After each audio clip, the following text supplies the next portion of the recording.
Okay, we're doing good work here, all right? We're doing really good, deep, real anthroposophical work when we start to talk about the mystery of evil and the opponents and the shadow and all that stuff, okay? And you maybe want to pause between these videos. I don't know if you want to take them all at a time.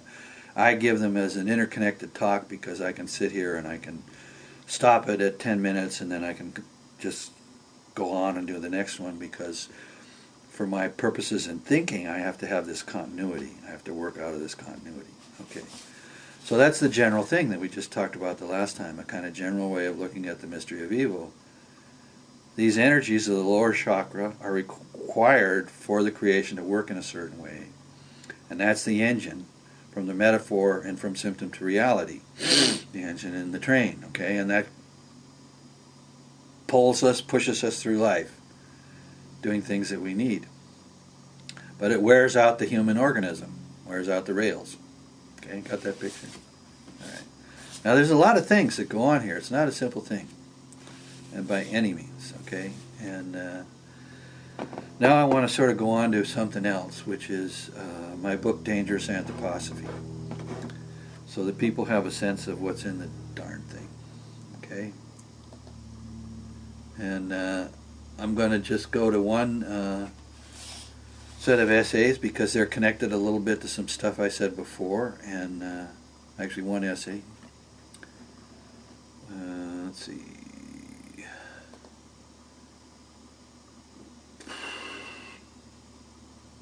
Why is the book called Dangerous Anthroposophy? Oh, here's a quote from introductory material that I wrote in that book. To the extent that one lives in the anthroposophical society and movement is false, whether it is an opinion masquerading as knowledge, or arrogance, or pride, or simply mere Steinerism, which is a belief system, see my book, American Anthroposophy, this system of falsehoods harms not only the world, but also the essential nature of anthroposophy itself and Rudolf Steiner's true legacy. People searching out anthroposophy will naturally look to the society and movement for appreciating and understanding this new mystery. To the extent that the society and movement are flawed, this will be seen by many to represent what anthroposophy is in practice. It shouldn't take too much thought to realize that the representation of anthroposophy in any kind of seriously flawed way will only lead to harm. Now, Steiner says the same thing in Awakening the Community. I'll do that later. That's a good one. Okay, so that's dangerous anthroposophy in a negative way. The other way that anthroposophy is dangerous, and this is real anthroposophy, is the extent to which it represents the truth. Christ Jesus, when he walked the earth, was dangerous. Rudolf Steiner, when he walked the earth, was dangerous. Anthroposophy is dangerous to the outer social world, which wants to remain asleep. And the opponents will not only work through the inside of the anthroposophical society to give us resistance, they will work from the outside of the anthroposophical society to give us resistance, because that's their job. They're supposed to make it hard, because otherwise the eye just goes to sleep and says, oh, this is cool, I can lay on the beach and read books. Don't have to work at all. In fact, that's one of the tiny little flaws in Catherine McCoon's book. You know, she wants to leave it up to the higher beings to transform our forces of will. Well, in the anthroposophical movement, in the way that it really is supposed to be, in real anthroposophy, I'm sorry, but we're not supposed to do it that way. We're supposed to do it the way where, I'm making a note here on the time so I don't get too lost.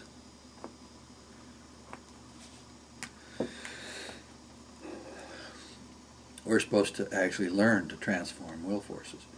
Now, the most accessible will forces are not will forces connected to the lower chakras, which is what I think McCoon is talking about. Those will forces are connected to thinking, but she doesn't quite know that. Anyway, that's just an aside, because here we are. Okay, so anyway, in my development, I learned certain things at different times. You know, it's progressive. Your biography has this thing it does.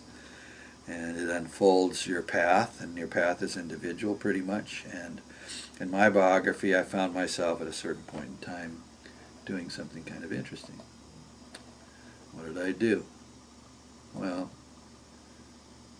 I wrote a short essay. I was living in San Francisco. It was 1997, and there was an Ann Arbor conference at that time, and a lot of bigwigs from the society were going to be there, and I couldn't afford to go there. I didn't have the time to go there. I was actually working as an aide to a disabled professor of American colonial history, and I lived in his apartment and took care of him because he couldn't take care of himself on certain levels. Anyway, during that period of my biography, I wrote a thing called Outlaw, Anthroposophy. And I meant by outlaw to be outside the norms. Remember we talked about the culture of the Anthroposophical Society. I had to step outside the norms of that culture in order to seek and find and represent the truth. Okay? And I wrote 2 essays and made a poll. Now, the first essay was called The Study of Rudolf Steiner's Lecture Cycles and the Problem of Cognition, Musings on the Epistemological Swampland of the Anthroposophical Movement. Now, I'm going to use the word movement, and I don't always mean what Steiner meant by movement. I mean the daughter movements and all the wider stuff, okay? You got that? Steiner talked about the movement as a supersensible community, which is fine. There's a relationship between that supersensible community and the incarnate community in what I call the anthroposophical movement, the daughter movements. And let me tell you, you'll find in my writing that I don't particularly agree with the way the gods organize the world. But that's a whole other story. Anyway, I wrote this thing, and then I also wrote The Anthroposophical Society is a Living Social Form. Now, I updated that whole thing quite a bit in the essay that I talked about recently, which is called The Conscious Death and Resurrection of the General Anthroposophical Society. Okay? But these are tricky problems. That's why I write long essays, and that's why nobody reads them, because they'd rather it be simple, and I'm going to try to give you simple in these videos, but be careful if you think things are going to be just fine and peachy without any work, without any effort. You're listening to your double. Okay, now I wrote this stuff, and I had a friend create some cover art, which you may have seen, the bicycle guy with the bike rider with his leather jacket with the rose cross on the back of it. You may see that around in my work. Okay, and I sent that through a friend. I sent 23. That's an interesting number for those people that are into numbers. I sent 23 of those to the Ann Arbor conference. And 4 years later, of course I got no reply. I got some hits when I put it on my website, and people came back and said, this is cool, and I'll tell you some other stuff like that. But